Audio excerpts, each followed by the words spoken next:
Bro Sullivan here. Let's show you how simple my onstage setup is.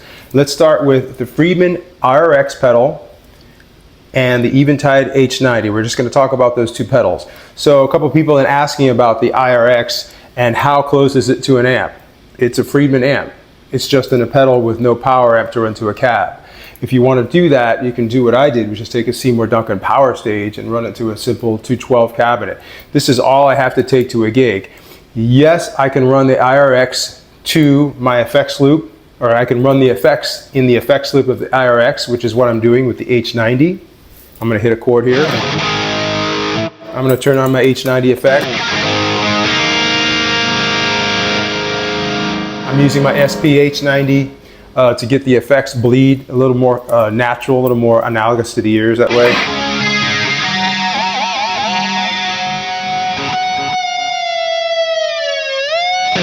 Or I can take the effects completely out just by bypassing them on my pedal.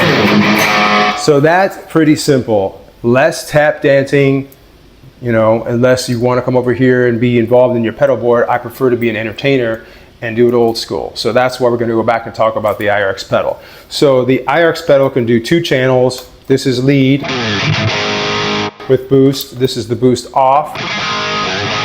And then you have a clean channel, which has the boost on right now. I can hit it soft, or I can hit it hard and get a nice rock and roll breakup.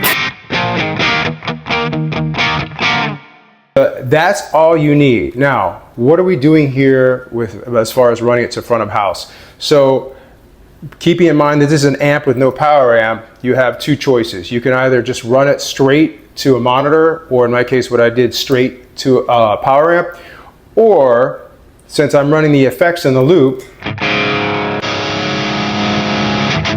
effects from the H90 are back on. The effects are in the loop of this guy. I have my pedal board rigged so that I can run 1 cable to my front of house, which you're hearing on the recording, or in this case my DAW, and I can run the other cable mono to the power amp and get some noise in the room.